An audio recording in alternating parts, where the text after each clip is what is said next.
This is Software Engineering Radio, the podcast for professional developers on the web at se-radio.net. SE Radio is brought to you by the IEEE Computer Society and by IEEE Software Magazine. Online at computer.org/software.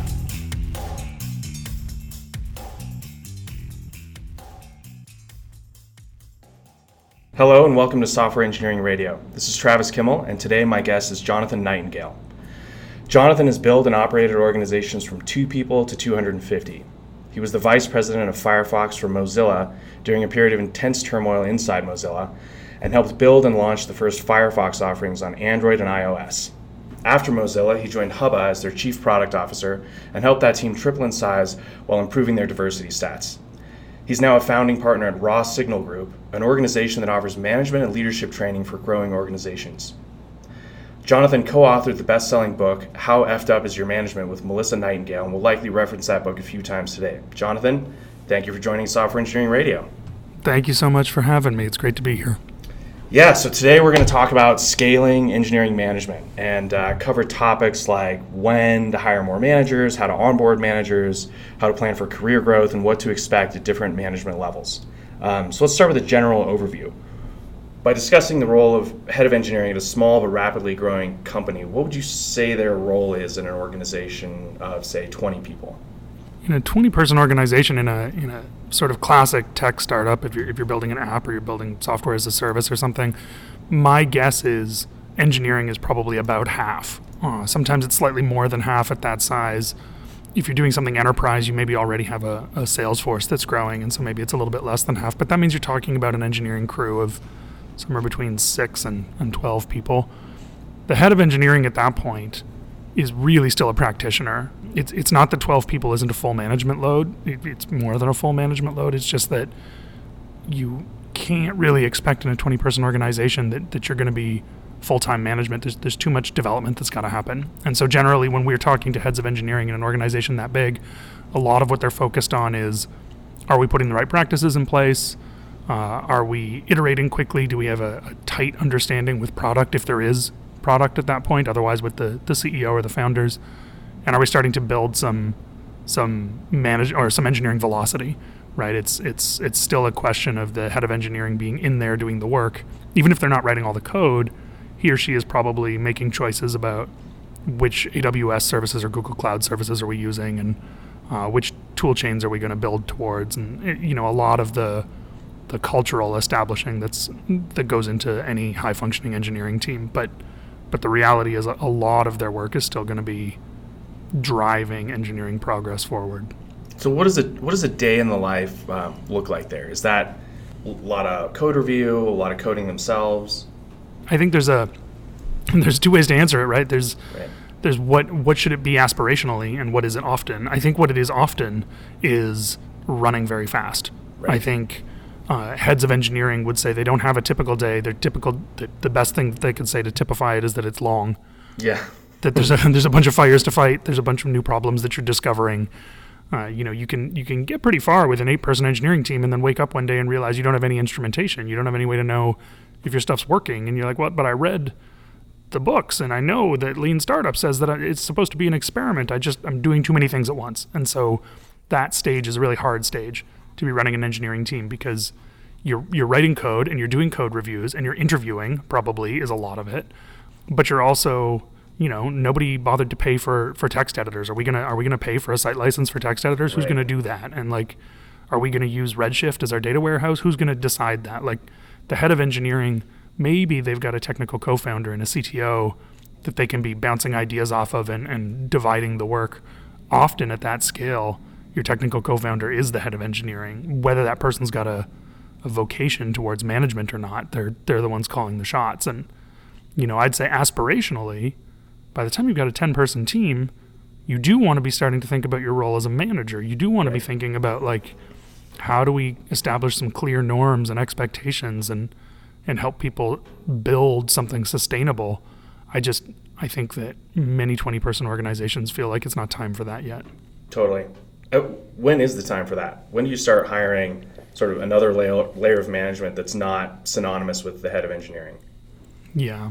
In our management training program, we point to the number 8 a lot, right? That 8 to 10 people, regardless of function, engineering, marketing, sales, 8 to 10 people is often where most people max out in terms of their ability to be thoughtful, conscientious managers. And a 20-person organization with a 10-person engineering team is right at that edge. If your only job were managing engineers in a well-oiled machine, in a highly understood and parameterized system, maybe you can manage 10 engineers and still have any time left over for sleep. But in a startup, you're past that point. You're doing so much as the head of engineering. And one of the things we say is when you get to that point where you've got 10, 12, 16 people reporting to you, your number one priority now is to figure out how to get that number down. Yeah. Right? How to find promising leads in your organization that you can invest in, how to bring in outside help that's got a background in engineering management. Like there's about to be so much going so fast that the idea that you're going to be able to be adaptable and responsive when there's 16 people who have questions about their career and their salary and the competitive job offer they just got, it's too much. And so I'd say once you get past 8, particularly when you've got a bunch of director or VP level responsibility as well, it's time to look for where are those people that you can start to trust with the management day-to-day that you used to do. So I know this sounds like a silly question, but like where do managers fit, and what is the purpose of having managers sort of right at that level where you evolved your first one? Right. A lot of organizations decide there isn't a fit. Google did this in 2002. They got rid of all their managers because Larry and Sergey, I presume, I don't know, but I presume they'd just never seen good management, and so they assumed it was just a payroll tax and they didn't feel like paying it anymore. My assertion is that never in the history of the universe, certainly in the history of engineering as a practice, have 8 engineers spontaneously self-organized and done very well-aligned work in a sustained way. It's not how that typically goes. And with love in my heart, like there's some of my favorite teams, but really in an 8-person engineering team without effective management, I think if we tried to quantify it, I'd say you're probably getting about 4 engineers worth of work. And that's for a variety of reasons. It's because things are getting half built and then abandoned because we don't know what our priorities are. It's because we're building fully fledged things, but they're not the things the business needs because there wasn't clear communication between the different departments about what to do. And also we're dealing with things like people stagnating, people getting distracted, people checking out because they don't feel engaged. Right? And engagement predicts all kinds of things around high productivity workforces and in the absence of management, my assertion is you're paying 8 salaries, but you're probably getting 3 or 4 engineers worth of work. And so to bring in a manager, the argument should be, this isn't like something we do to feel good, principally. This is something we do as a smart business decision that person can get your 8 engineers to be like at least 7 engineers worth of productivity. And that's a huge lift. It's much more than the manager's salary. And if you let them go for a while and they're really good at it, they're also connecting those engineers with new challenges. They're also helping lift them up, providing mentorship, opportunity for them to either go deeper or to go broader in terms of their skill set. And you can get 8, 9, 12 engineers worth of productivity out of it because that investment starts to pay off. That's I think the strictly cynical, like financial justification for where managers fit. I saw a great tweet at one point that was, I'd rather have a 1.2x manager than a 10x engineer, which I thought was fantastic. So do you think that it's that engineering experiences mismanagement with greater frequency than other industries? That's a deep question. Relative to other industries, I don't know. I haven't worked in a lot of industries, but I know that our book got out there and we expected it to be a book for startup people about startup things. And we had people writing us from like teachers unions in New York and from like agricultural groups and saying, wow, you're just killing me softly with your words, right? Like this is exactly what I'm experiencing every day. So my sense is that under-equipped management is not something that tech invented, but tech really doubles down on it. Melissa and I, like this business we run, Raw Signal Group, we train managers. This is our thing that we do. And a lot of the groups that we work with are startups because Melissa and I both come from tech. It's our wheelhouse. But yet we grow so fast. Mm-hmm. And we're often run by founders who have not themselves experienced great management.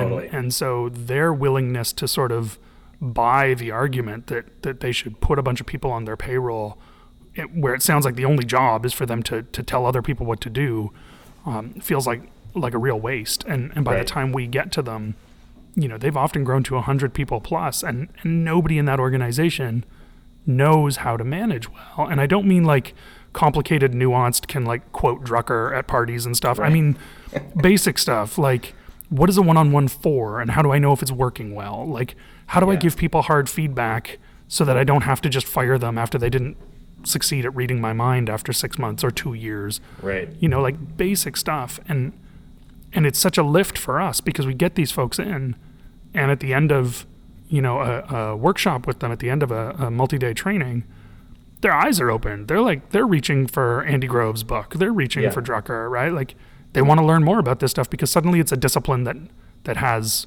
a system to it instead of just like something you pay people to do when they stop knowing how to engineer. So as you grow and you start to invest in management, are there team sizes and organizational structures that you've seen work best for engineering? It's almost the other thing. It's that every startup that you talk to wants to invent it themselves. Yeah. I mean, like, here's a stat. So Melissa and I work with founders all the time, and in the last couple of years that we've been doing this thing, we've talked to hundreds of founders. And I would say that, like, if we've talked to 350 founders in the last couple of years, 350 of them have said something like, I just want to keep it really flat, don't want a lot of structure, just, ideas should win over titles. Like, this is not a novel concept. Like, I just want to keep it flat is sort of something that gets stamped on your forehead as soon as you start a startup. And there's nothing wrong with it per se. It's really healthy to not want people in positions of authority who are attracted purely to the authority they have over other people. That's sort of poisonous. Yep.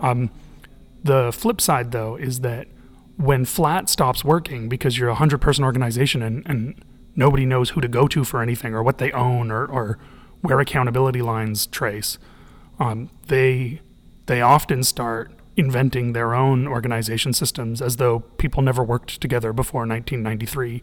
Right. And a lot of those are a mess. They create like weird multi-dimensional matrix structures where you've got like a functional manager and a program manager and a geo manager and stuff. They do these like feature teams where you've got like actual management lines around, 4 engineers and a product manager and half a designer are on this team, and people don't really know like who their boss is and where they should go to for that. I'd say the thing I would encourage most people to do in a growing organization is don't innovate on this. Yeah. Right? Like you got hard stuff you're trying to solve, like problems that have never been solved before. You're bringing like machine learning to programmatic ad buys or something. Go focus all your energy and innovation on that. When it comes to like org structure, use the stuff that we've been using for a long time, like sensible load factors for management, clear functional reporting chains, right? Like trained up management core that can actually be held accountable for the work of their team. So let's walk that out. What's the most vanilla thing, the most vanilla way to put together an engineering team? Okay. So like, if you said, we like having team leads, we like having engineers who are still in there doing some work sometime, right? And so we'll use a 4-tier model, right? So you've got individual contributor engineers, and when those people express an interest in management or have some potential around that stuff, we put them into a lead structure. They're managing 4 engineers. You have those leads report into a manager, and we're not going to overload that person either. That person's got a max of like 6 to 8 directs, right? That's already a pretty sizable engineering team if they're fully loaded, but probably like in every organization, you don't hire flat across the entire tree. So there's going to be some heavyweight teams and some lightweight teams in various pieces of it. If those people report to a director of engineering and we're really smart and we're not going to blow that director of engineering out of the water, they're only going to have 4 to 6 because we're expecting them to hold a lot of strategic weight in the organization. And then maybe you've got one VP that collects all your directors. I just described a tree structure that can carry 250 people without struggling. Yep. Right?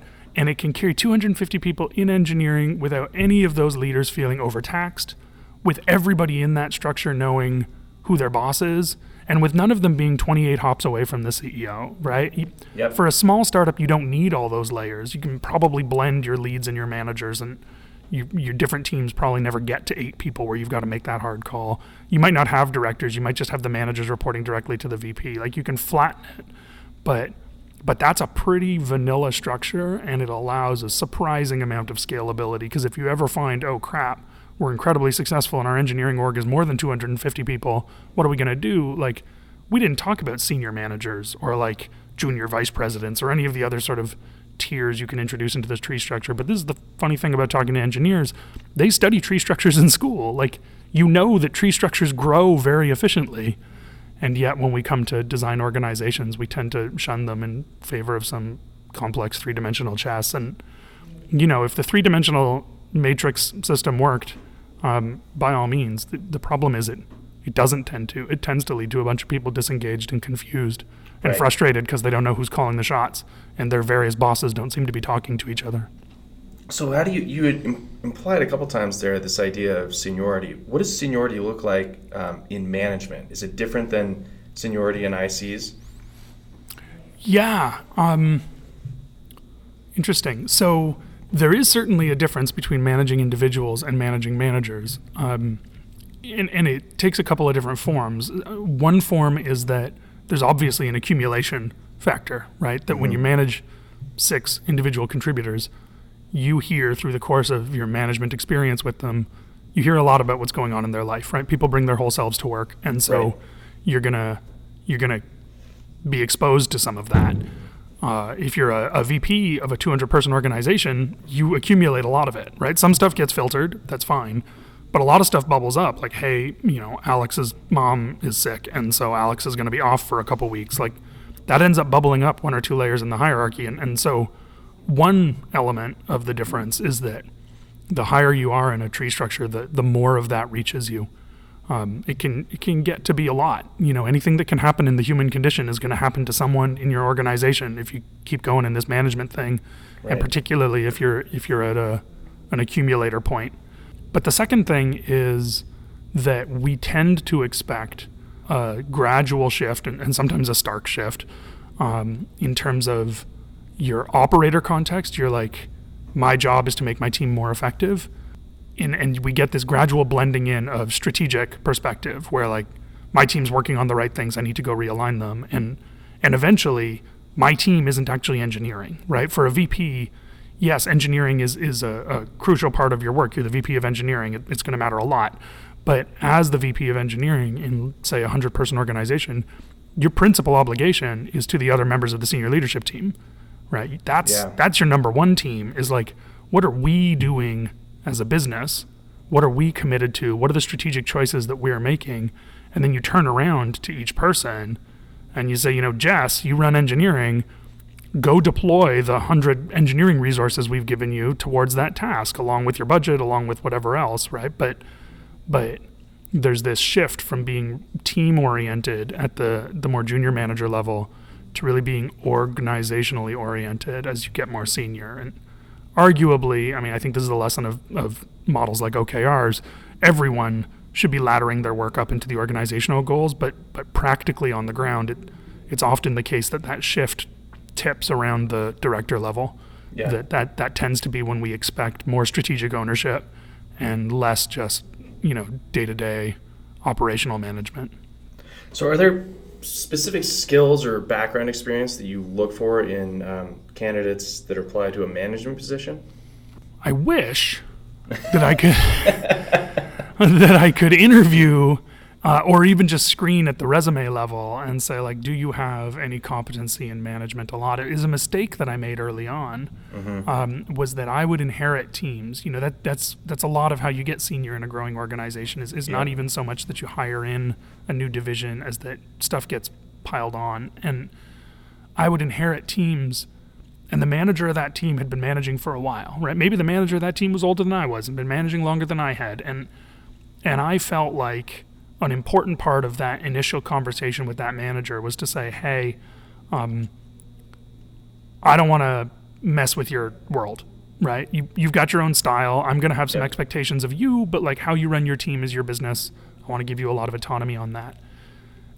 only to find out later that how they ran their team was really different than what I would want in my organization, and had to backpedal that afterwards. And so, in an interview context, in a hiring context, I find it really difficult because you can look at someone whose resume says, oh, they have experience managing, great, and maybe they say very low retention and high performing teams and stuff like that. Those are good signals, but I guess very high retention. Yep. But it's still a really detailed process to say, walk me through how you think about one-on-ones. Walk me through how you think about an underperforming employee and stuff like that, because often that flushes out a bunch of cultural assumptions that may or may not work in your organization. And this is the thing, everybody in an organization sets culture. I hate it when you talk to an organization who says, well, if the CEO, doesn't drive it, it's not going to change. Yeah, the CEO's got to be bodying on major cultural initiatives. That's obviously true. But culture is set much more at the line manager level, right? If you've got a 200-person organization, for 170 of those people, the experience of working in your company is dictated mostly by their manager. Yep. Right? And so those managers having a sense of custody, a sense of accountability around how they run stuff, that matters a lot. And I haven't found a good way to screen for that without a pretty in-depth conversation about, here's how we manage. Here's what I would expect if you were in my organization. And tell me about a time when you had to deal with a similar situation. It doesn't leap off the page. So at that point, is it largely sort of character fit? Character fit for the org? Yeah, I think cultural fit is a big piece of it. I do think there are skills. I mean, maybe I would, since I'm in the business of training up on those skills. But I do think that there is a lot of stuff that a manager needs to know how to do. How do you run meetings effectively? Talk to me about how you figure out ownership in a cross-team project, right? Talk to me about your hiring strategy. How do you think about distribution of seniorities in a team? How many junior engineers per senior engineer and stuff like that. There's goodness that can come out of that because these are learnable things. I think the tragedy is when people feel when you're hiring for a manager, you mostly just look for people who are good with people.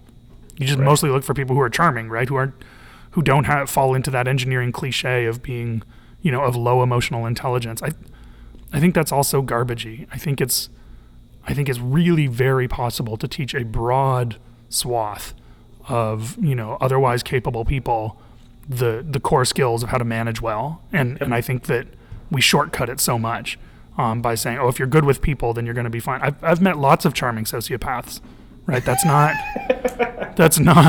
a good way to hire leaders in your organization. So so character is part of it, but I also want to see that you've got skills, particularly if I'm giving you a team right out the gate versus hiring you in as a senior individual contributor with a path towards management that assumes a bunch of training on the job.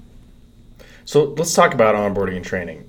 What does onboarding done right look like for managers? Is it, in the early days, it seems like what startups do is, here's a laptop, good luck, which is, suboptimal. Yeah. So what does it look like done well? Well, I think there's a manager really has one job, right? And it's a very hard job to do well, but a manager's got one job, which is to make their team more effective. And I don't know how to do that if I don't know what my team's here to do. If I don't know what my degrees of freedom are in terms of where I can make choices, how much budgetary discretion I have, how much promotion discretion I have, how much work assignment discretion I have. But I also need to know, what does effective look like? We've worked with managers where we push them on that. We say, your job is to make your team more effective. Is your team effective? How do you know? Mm-hmm. And had them say, well, I don't know. I don't know what my team was hired to do. I was given these people to manage. I'm trying to manage them, but I don't know what effective looks like. We're part of a big sort of semi-undifferentiated organization. And I don't know. I think about Alice in Wonderland, right? If you don't know where you're going, how are you going to get there? It's really hard to manage effectively if you've got no idea what effective means. And yes, there are certain core pieces talk to people about their career and put interesting challenges in front of them. But for what? It's not summer camp. And I don't mean that dismissively. Like people are allowed to have fun at work, but like in a summer camp context, it starts and ends with like, am I putting interesting things in front of you? Am I sending you home to your parents suitably tired? Right? That's not what it is to employ adults in an organization that's trying to be like high functioning and tackle some hard problems. And so I think like number one in onboarding is, here's what your team's here to do. Here's why we hired you. Here's why it's not just two ICs that are part of some other, like part of our generic platform team. No, we hired you to do like data analysis and analytics. And here's why. Here's the business case that I had to make in order to cover your salary and the 3 people I know you're going to need to hire. Here's what we need. Right? And I think that conversation is often 20 minutes, but it doesn't happen a lot of the time. Most of the time. Yeah. And so I think that's one piece. And then I think a second piece is, here are our norms, right? As a leader, you have disproportionate impact. We just talked about it. Disproportionate impact over how your team feels about the company. So like, walk me through it. I know there's a culture poster that hangs in the front lobby or whatever, right. But like, walk me through it. What does it mean, right? How do we balance the trade-offs? There's no such thing as an unambiguously good value, right? Every value has trade-offs. Every cultural norm means we're doing some things and it means we're saying no to other things. You're making choices. So like, I think the other piece of that onboarding that's really crucial is, here's how we make choices, right? Do we tolerate brilliant jerks or not? Or do we have a culture deck that says we don't tolerate brilliant jerks, but secretly, if they're really brilliant, we promote them, right? Like, where do we, right. What's true? One of the questions we ask people in our training is like, okay, you've got your set of values, that's great. Let's say your best friend was coming to the organization. They'd just gotten a job and they take you out for a drink and they say, hey, I really want to succeed here. What do I need to do to succeed here? If you give them advice that's different than what's on your values poster, then that advice is true and your values poster is a lie. Yeah. Right? Because in that moment where you're figuring out what you would tell your friend, you know what your organization raises and praises. You know what your organization puts value on. And, you know, if your poster says collaboration, but if you want to succeed, what you need to do is like hoard information and be on the best projects and step on other people's heads. Okay, then that's what you value. You can find a way to like make it sound nicer, but it's clear that those are the behaviors that get rewarded. And then I guess just for completeness, I'd say the third piece in terms of onboarding a manager is like, here's how we do work, right? Here are our processes. Here, you know, we're on 2-week Scrum style sprints, and here's how we administer our retros, and here's how we do our postmortems if something goes really exciting, and here's what our escalation paths are. Like all the stuff that I think goes without saying, because it's the stuff that most people would actually say, oh, by the way, here's what happens when your pager goes off. But the first 2 pieces are the pieces that get ignored a lot. Like, how does the place actually work? Yeah. And like, if we don't like that, here's the work we're undertaking to change it. But don't feed me aspirations. Not once I've been hired and I've got to actually operate in your context. Like, I want to know how it is today, and then we can talk about like, here's the work we're undertaking to make it better. Yeah. So if you're running a larger engineering team, how do you plan for career growth of managers? I feel like the industry does often a fairly decent job paying attention to the individual contributor side. With management, it can be a little more opaque.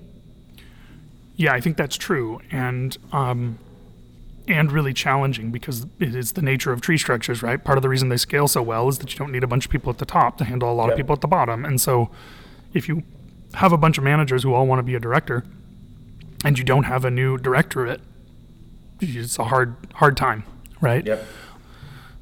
So I guess I'd say 3 things. I'd say 1, setting expectations up front about what that career path and also timeline looks like in an honest way is really important, right? I used to say it even with my ICs that if you're a very junior engineer, you know, we can move you out of your junior category pretty quickly, because the difference between I'm fresh out of school and I've never worked in a software development context before, and I've worked in a software development context for a year is stark. In terms of the productivity, like, you can grow a lot in that first year, and the market recognizes that. The market will pay you a lot more 1 year out of school than it will fresh out of school. And the smart employers feel like they're getting a discount there because they'll get you right out of school and they know that training doesn't take too long and you're going to be much more high functioning. In a management role, I think it's important that your own boss set the context that it's not likely to go that quickly, right? One, we want you to really master these skills. It's not like I figured out which Git commands I need to type. Like, we all just look that up. None of us memorize it. Right. But in terms of like, I'm in a one-on-one and my person that I'm talking to it starts to cry or is bringing like a mental health issue to me or is bringing a problematic, like a toxic situation at work, like I want you to have some depth of expertise on that. And that takes a while. You can't, and it would be profoundly unethical to ever engineer it. You can't fast forward that. Like you need to live in the job for a while and move from sort of unconscious incompetence all the way to unconscious competence. It's a long trek. But I think the other piece is saying, that progress is one, going to be attached to the growth of the organization and the changes of the organization, right? Like sometimes a director leaves, they get poached to be a VP somewhere smaller. That creates an opening. That's great. Are you equipped for that opening? Right. And so a lot of that career development is like, here's where we're going to invest in broadening your context and deepening your insight so that you can help be part of it. When I was at IBM, I'd been at IBM for 5 years before I found this slide deck that was clearly supposed to be part of their orientation, and I'd just never seen it.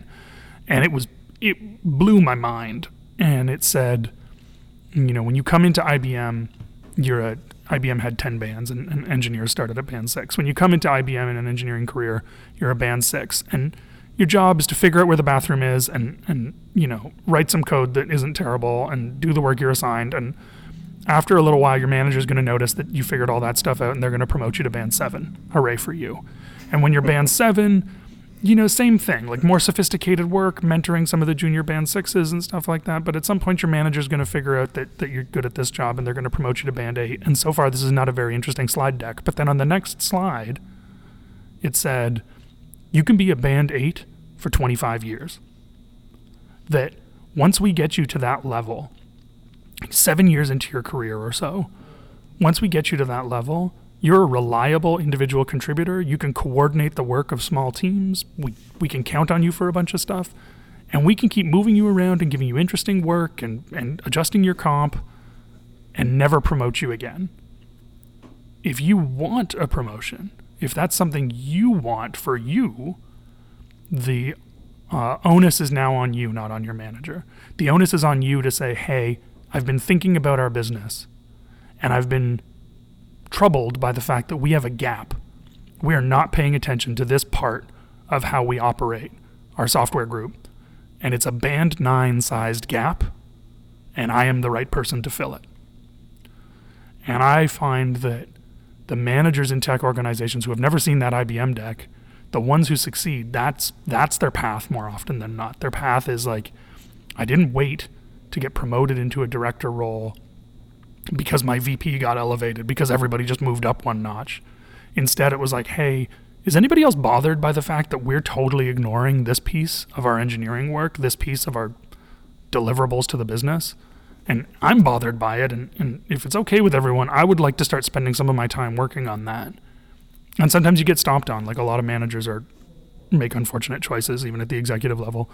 But in the cases where people see that you're taking the business seriously, that you understand what we're struggling with, and that you want to go fix an important piece of it, it becomes much faster to have people say, oh, she's already working on it. Let's give her some resources because it's an important thing.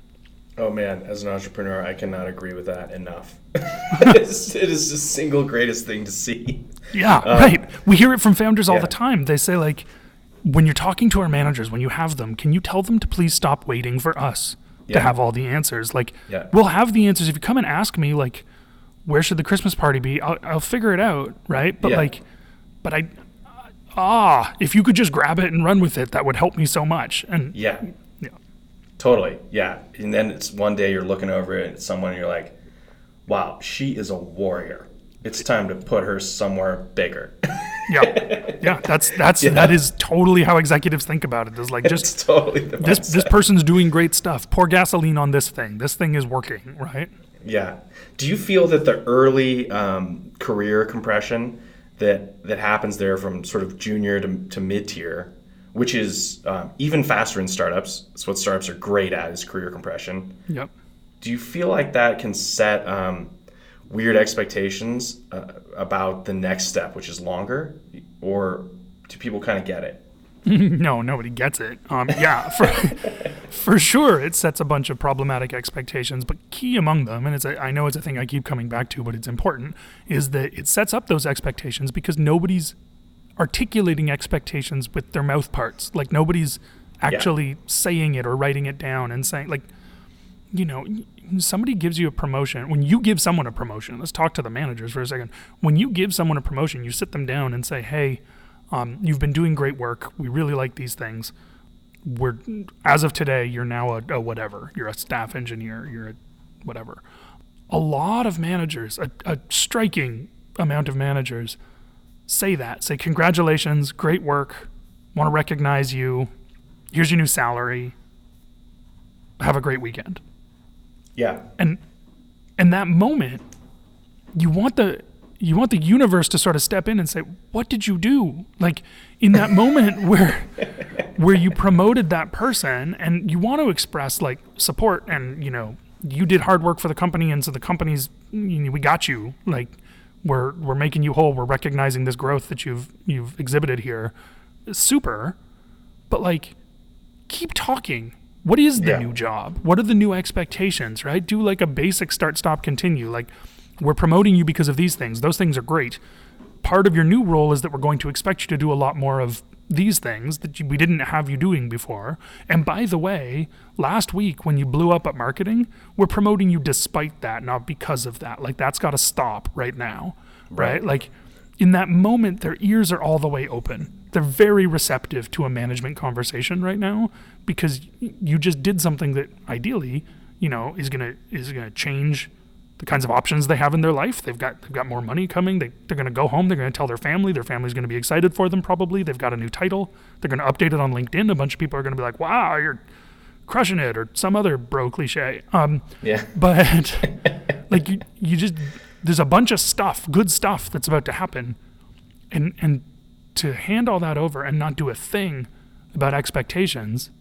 Like, the number of times we see someone get promoted and then 6 months later their boss is like, I don't know, they were doing so well, and now like I just don't know where they are. I don't feel like they're leveling up in the way that we thought they were going to. And I'm like, well, who told them what that is? Like, why do we assume you're just gonna guess, right? It blows my mind.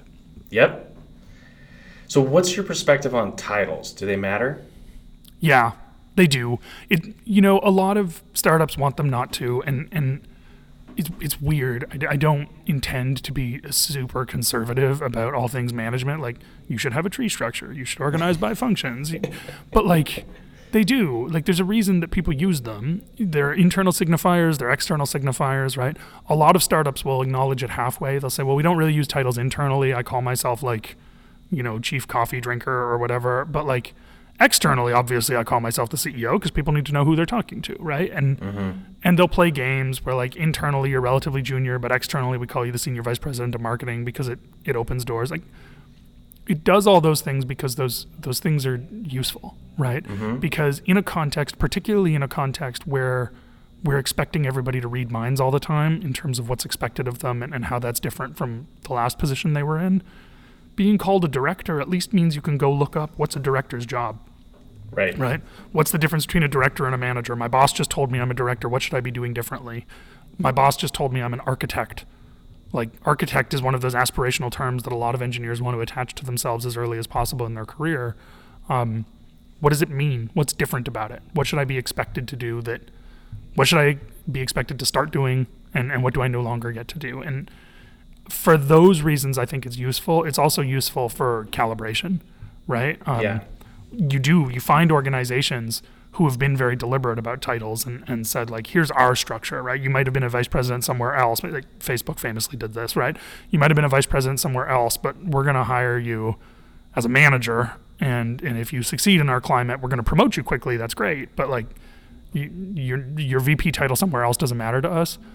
Okay, fine. And if you're Facebook, you Google, you've got your own internal nomenclature for it. That's great. But like for a 200 person startup, all that you're doing is making it really hard for the rest of the market to know whether you're a good fit, right? Yeah. Like, I'm going to be we need a software crafts person, right? Because we think software is a craft. And so like, we're not going to call you an engineer, and we don't want to presume that you've got an engineering background. Like, I get what's going into that, but how senior is that person? What should I expect, right? You've got to do a lot more work in the job description to help me calibrate whether I'm excited about this opportunity or not. And it's like any other marketing exercise. Your job description, you got like 5 seconds to get me excited, right? Maybe 15 if a friend of mine sent it to me and said, hey, you should apply for this job. I think it'd be really cool to work together. But like, even in that context, I probably skim the job description and then apply regardless, right? Yep. Because I want to go work with my friend. Like, I find titles are really useful there, and the temptation to throw them out because you don't want people hung up on them, I get that. But it feels like the solution to that is to make it really clear what the difference in expectation is, not to just pretend that there's nobody fulfilling a director role in our organization, that there are no VPs. We just call everyone head of. Like, it's just making people guess more. I come back to it, but startup is so ambiguous. There's so many places where we're asking you to figure it out because nobody's ever done this before, right? Why on earth, context where you're hiring these creative people and putting them under a lot of, functionally like physiological and psychological stress to figure out stuff in a position of high ambiguity, right? And maybe they're great at that, and maybe their tolerance for ambiguity is high and you hire for that. I'm happy for you. But like, why would you add additional stressors by taking out certainty from places where it's really easy to add it back in? So what about where there's, I've seen these promotions that are sort of like from, lead engineer to principal engineer, where the person's job description doesn't really change. And at the managerial level as well. What's your view on those kinds of title changes? Yeah, I mean, I don't think they're a great idea, right? I think that, I think that like there ought to be a difference. It becomes very clear internally. Like, even if the managers are patting themselves on the back for the con job, the individual contributors know if there's a difference or not a difference, right? My sense is that title is a useful signifier to the extent that it signifies something. If it doesn't signify anything other than tenure, okay. Like, we've worked with organizations where you get a hoodie that's got a number on the side based on like your employee number. Sure. Right, so that you can spot the old guard because they have 2-digit hoodies. You can do that, but what a wasted opportunity. What a wasted opportunity to say, no, actually, principal engineer is different than lead, and here's what we expect. Like, you're going to be doing more mentorship. You're going to be out at events more and helping lift our employer brand as a place where great engineering happens, right? You're going to be, and if you don't want to be out speaking at events because it's just like, it's not your thing, you've got social anxiety, or you're just introverted, and like, I feel that. Like, anytime I speak at an event, I go home and stare at the wall afterwards. It's not my thing either. But like, if it's not that, then like, okay, internally, like, you understand our engineering better than anyone else. I need you on more sales calls, right? Because sometimes we're selling to the CTOs of these other companies, and they want to talk to someone who knows how the tech works. And that's a thing that's different when you're a principal, like whatever it is. Yeah. My sense is that a lot of the time they're doing it because they need a way to change comp. And they feel like, there has to be an associated title inflation. That to me is just a failed compensation strategy. Like, use broad salary bands with lots of overlap. Your manager should be able to recognize hard work and growth with a bunch of different tools, because once it's multidimensional, there's a difference between saying, great work as a senior engineer, here's a 10% raise, and you're promoted to a principal engineer and here's a 10% raise, or even a 20% raise. Like, those have different meanings, and you sort of take them away when the title stops being a dimension that matters. So let's walk through, like, again, the most vanilla version of these titles. So a manager versus a director versus a VP. In the most vanilla setup, what's the difference there? A manager's job is to make a team of individual contributors effective at accomplishing part of their director's obligations, right? So manager is the sort of fundamental building block of organizations with more than 8 people. And typically the job is like we collect people around a similar function. The manager's doing one-on-ones. The manager's often doing a lot of mentorship because they probably used to do that function as their day job. The manager's situating their work within a broader organization.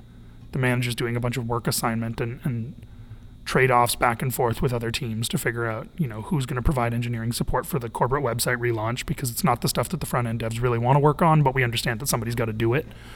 That kind of orchestration happens at the management level. At the director level is when even if you're a director of 2 people, you're a director of finance often does not have a 60-person organization under them. But at the director level, we expect you to be informing overall strategy. We expect it's hard to have 5 directors of front-end engineering. I've seen organizations who do it and they have their own internal story about why it makes sense. But generally I expect a directorate is the basic level of deconstruction of a business, right? So you've got a director of finance. You probably shouldn't have 6 directors of finance unless you're so complicated that you've got a VP of finance who's owning finance overall, and the directors all are really clear on I do audit and I do expenses and whatever. But generally a director owns a function in the business. In engineering, you often have several directors who are owning engineering, but they're generally owning different pieces of it. I do platform and I do ops and I do front end. I do data science or analytics. VP is usually the highest point on the tree for gathering everyone in a function. It's not just a subdiscipline like front-end engineering. You generally have 1 VP of engineering. If you have 2, I expect it to be hardware and software or something. But generally a VP is part of the senior team and is charged with an entire division of the organization when divided by function. Now, I will say, I was a VP at Mozilla, both in an engineering context where I owned, Firefox engineering, and after we reorganized around lines of business, I was a VP in a line of business context, which meant I was functioning as a general manager, and I stopped being engineering specific. I was now the VP of Firefox, which meant I had engineering, product marketing, design. That can work, but still, the same basic rules apply, that I was a member of the senior team. I was the one fully responsible and accountable for the work of my division. And it was expected that there was no such thing as a Mozilla strategy that wasn't informed and participated in and co-authored by the VP of Firefox and then the associated VPs as well. I don't know if that suitably clarifies it, but that's the general 1, 2, 3. Where does an architect fit in all that? Yeah, that tends to be very cultural. And in fact, more generally, how you provide career growth for senior engineers who do not want management responsibility is a cultural decision, and one that's full of lies, right? So the cultural decision is how much seniority do we accord someone who doesn't manage? And there are organizations where the expectation is that a chief architect is a C-level role, that person is speaking with the board, that person is in the weekly steering committee meetings or whatever, because engineering is so core to our function that the person charged with the architecture of the entire system needs to, by definition, be part of all of the strategic and planning meetings for the business. I've also seen chief architect used as a title that sounds better than principal for the people who outgrew band 6 and we needed to have something to call band 7, right? You can do that, and it can be fully legitimate. I think the challenge, though, is that you rarely have room for 7 of those people. And it involves some really clear communication to say, do we have the ability to support career growth for 7 chief architects? And if not, how are we going to be clear about why there's only 1? But that tends to be, it is a very cultural decision, and it's a place as well where you want expectations to be spelled out really crisply. Yeah. So one of the topics you talk about in your book is how to manage an employee up and when to manage them out. So when we think about that in a management context, how do you know when a manager isn't succeeding? They're just really not thriving, or when it's time to manage them out? And what does that look like? It's a super tough topic. Yeah. And hard for other reasons too, right? You almost never put managers, and certainly not directors and VPs, you almost never put them on a PIP, right? There's no performance improvement plan. So two things. One, I'd say that if you've got someone who's underperforming in your organization, and I don't know anything about your organization at all, except that you're somewhere in the world of tech, my first assumption is that nobody's told them clearly.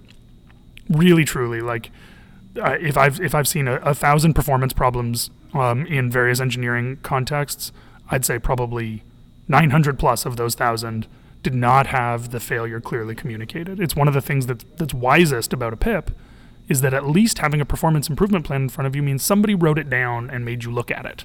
And for a lot of managers, this is the first time their staff has encountered the fact that they were underperforming, because so many managers are afraid of confrontation, don't have well-developed skills around feedback, that the PIP is landing as a surprise for their people. And that's bad news, but it happens a lot. And so if you tell me, like, should we manage up or manage out, my first assumption is you probably haven't told the person they're screwing up yet. You probably need to be 5 times clearer, not mean, just clear about where that failure is. But on the specific subject of managers or directors who are underperforming, a manager's job is to make their team more effective. A manager's not succeeding if their team is not more effective. And effectiveness is pretty visible. People engineers always want like a rigorous definition of effectiveness, and I understand that. I understand that desire. But if you step out of it for a second, out of the semantics, and just think about it, like, who are the teams in your organization that are effective, right? Who are the teams where you're like, if Travis is on it, it's going to be fine. Right? And on the other hand, who are the teams where you're like, I understand that person is the director of QA, the director of release engineering, whatever, but I don't trust their team to actually get it done, so can we get it done internally? Right? That's a pretty strong signal. I remember there was a time at a company that I was working with where marketing started hiring their own web devs. And they started hiring their own web devs because they couldn't count on the web dev team to ship stuff for campaigns. That's a sign that there's some ineffective management happening somewhere, right? It's worth asking, is that ineffective management in marketing and their ability to communicate, or is it in web dev and their ability to marshal their resources and prioritize? But something's not working there if an unrelated function feels like they've got to build a shadow cabinet just to get work done. So that ineffectiveness tends to be pretty visible. If you're not sure, if you've got an inkling, you can use things like 360 reviews and stuff like that to assess it. You can have, Google's got all kinds of instrumentation about what constitutes an effective team or not, but they're Google, and probably their systems aren't going to scale down to a 200-person startup very well. But you often know, right? If you go to the VP and you're like, how's that team doing? Is that team doing brilliantly? And they're like, they're okay. Yeah. Like, right. Do you feel like that team is blowing you away with like the amazing work that they're doing on a regular basis? Do you feel like you turn around and like, holy crap, they've gotten so much better than they were? No? Okay, well, let's talk about what it would take to get to that point, right? Because this is the core thing. When you're junior, we mostly measure you on effort. We mostly measure you on like, I gave you that work, you did that work. It's not really fair to a co-op, to an intern, to say, I gave you that work to work on, but we didn't end up shipping that product, so you're fired, right? Like, the intern's job is to do the work that you assign them and to try not to screw it up. But at a VP level, if the VP sales commits to a number and comes nowhere close to it and nobody finds out about it till the fourth quarter, I don't really care how hard you worked. I don't really want to hear a story about, my team's, we're here later than every other team. We get here first thing in the morning, we're working weekends. Like, that's you telling me that you're not managing your team in a sustainable way, right? But also, by the way, your outcomes suck. And like at the VP layer, you're accountable for outcomes, and effort isn't an excuse anymore. It doesn't matter that you worked hard. Like, where was the communication in Q1 that we were lagging? Where was the communication in Q2? Where are the contingency plans you lit up, right? How did you participate as a member of the senior team in helping us plan and adapt? If that stuff's not there, I'm hard pressed to say we should manage you up, because at the VP level we expect you to be self-managing a lot more. One of the things that we talk about a lot around here is that one of the first deliverables of management is predictability. And it sounds like that's something that you agree with. Like, the idea missing your number in Q4 is extremely bad if we all find out about it in Q4. Is this something you see people miscalibrate on a lot? Yeah, and boy, I sound like a broken record, but it's okay to take those risks if we've communicated clearly that that's what we care about, right? Yeah. Rick Clow's famous video where he's talking about OKRs, and it's a long video, but you can watch it at 1.5 speed. It's fine.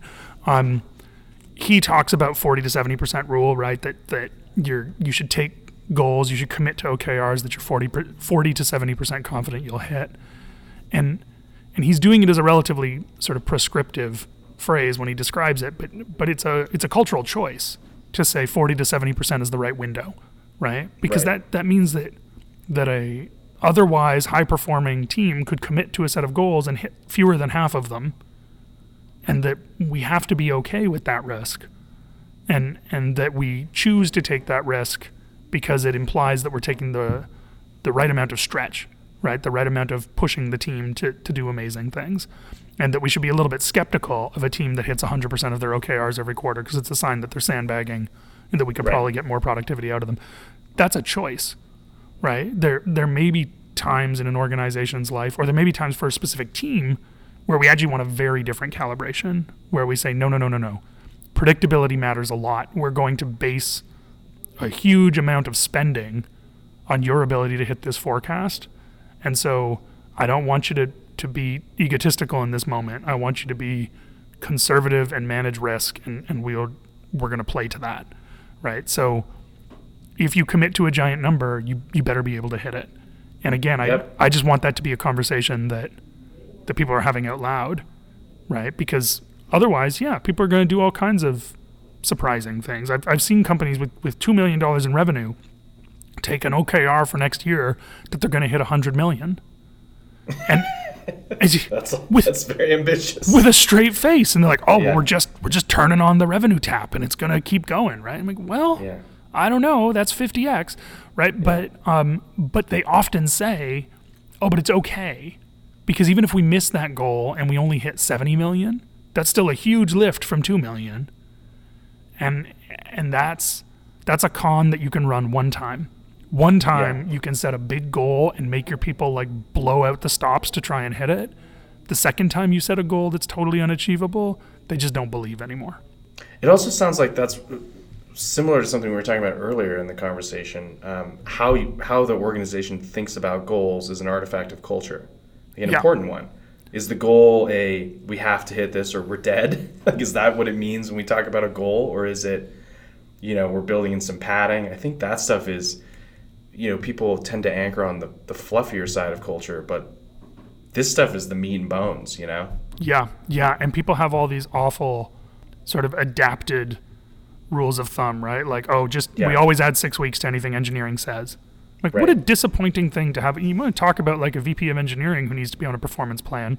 What a disappointing thing to have the rest of the business feel like this number that this person stood behind and committed to as part of the senior team, we're just going to add 6 weeks to it because we don't think they're capable of achieving that. Like, we talk about it in our trainings a lot. People will put up their hand and they'll say things like, look, I've got 16 OKRs, right? And I know I can't hit them, but I can't tell my boss no. Like, they put a bunch of these on me, and several of them are carryovers from last quarter.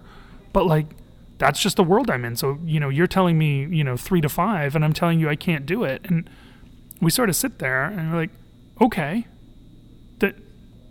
sure. Like, I don't work in your company, so maybe what you're saying is totally true. I don't know what you want me to say. Like, you're going to have a crappier company and probably a crappier life. Like, like, totally. you can't gotcha me on this. Like, it's your company. If you tell me that, like, forever your team has to be committed to work they can never succeed at, well, good news. Like, you work in an ecosystem that's got lots of other jobs for engineering managers, right? But like, I don't know how to answer the question that's basically, we dug ourselves into a great big hole and now we're in a great big hole, right? Like, stop digging. Right. So you've talked a couple times about OKRs. There's some great books out there on that, and I find that a lot of them are geared towards much larger organizations. The thing that's interesting in a startup is there's not a lot written about how you go from having no OKRs to having some. Like, what are the artifacts you produce? How does that happen? Do you have an opinion on that? Yeah, well, two. So one, I talk about OKRs as shorthand because I'm talking to a bunch of engineers in startup land, and they're very popular. But there's lots of systems out there. You can go back and read Drucker talking about management by objectives, and a lot of the nonprofits that we work with use one-page strategic plans instead. There's plenty of systems out there. They're all garbage. If you put garbage into them, none of them fix it for you, right? And so if you set bad goals, OKRs don't explode. You just have a crappier company. And one thing that I would say a lot of startups trip over is a version of exactly what you're talking about, that they adopt OKRs and they watch Rick Klau's video, or they, I guess now they would read John Doerr's book, Measure What Matters, but they try it, and the first quarter there's a lot of enthusiasm about it, and it makes a bunch of things clear, and we're like, yes, finally we have priorities. This is great. I love this. And we got a cool tool that we're using that organizes them, and I can go see what marketing's working on, and that's like, you've got a bunch of like new relationship energy around it. It's exciting. And maybe you hit them and maybe you don't. And at the end of the first quarter, you try and do your diligence and you score everybody's OKRs and you write new OKRs, but they're just a little bit less good. And you carry over a couple because you were too ambitious, because of course you were, because it's your first time doing it, right? Sure. And by the end of Q2, you don't pay a ton of attention. Priorities shifted halfway through the quarter and nobody bothered to update it. And 3 teams write their Q3 OKRs, but the rest of them just sort of don't bother, and their managers don't hold them to account for it. And it just becomes this sort of sad piece of your confluence or whatever. Remember that time that we tried to have goals and priorities? That happens all the time. I would say that more than anything else, more than other systems around like project management systems or tools for one-on-ones or meeting systems, the thing that we see more tech companies adopt and then abandon and adopt and then abandon is goals frameworks. And we could talk for another hour about it, but I think the very short form is you can't roll one out without skilling up, especially your management team, around how to set goals effectively, right? That most interesting work happens at the intersections, that you can't write your OKRs without talking to other teams, right? That you can't write your OKRs bottom up. Every engineering team that writes bottom-up OKRs is going to have something about like, we need to clean up our bug backlog and refactor that code, right? Like always. It's nice to clean up your front yard as an engineer, to feel like you don't hate the code that you're working on, but you could do that for 6 quarters running, and in the 7th quarter you'd be like, oh, we need to refactor that stuff. Like there's always that stuff that can happen. The business needs to apply some pressure there too. So I think skilling up is a big piece of it. And then the other piece is you got to stick with it. It's going to feel like taking your medicine, especially in like Q3, Q4, when you're in the trough of the hype cycle and everybody hates it and is not convinced it's ever going to be good. But that's when the muscle is building. You come out the other side at the end of 2 years of running these things pretty regularly, and you're like, no, damn it, like that's not good enough. I need to go talk to sales because they've committed us to a bunch of stuff that like I cannot deliver, given the things that product has on our roadmap. And that's the good stuff, but you need some discipline and you need to push through it. Awesome. Well, is there anything we haven't discussed yet that we should have? I think we've discussed so many things. I will say this, right? And not as a pitch at all, but train your managers. Oh my goodness. People in every individual contribution discipline, people expect that there's some background that you come from. Even the funny ones like product management, where nobody goes to school for it. We expect that there's some learning that you've done, that it's a set of legitimate capital S skills. And so many people in management positions are just thrust into it because you were a good engineer and you seem okay with people, so now you can manage a team of engineers. It's a totally different job. So if you're an engineer out there and you want to get into management, expect to have to skill up on it. Lean on your team to say, like, how are we going to train me to do this job? Because it's different than the job I know how to do right now. And if you're a manager or a director or a VP, invest. It's such a leveraged investment. Yeah. All right. Well, thanks for joining us today, Johnathan. Of course. My pleasure. This is Travis Kimmel for Software Engineering Radio. Thanks for listening to SE Radio, an educational program brought to you by IEEE Software Magazine.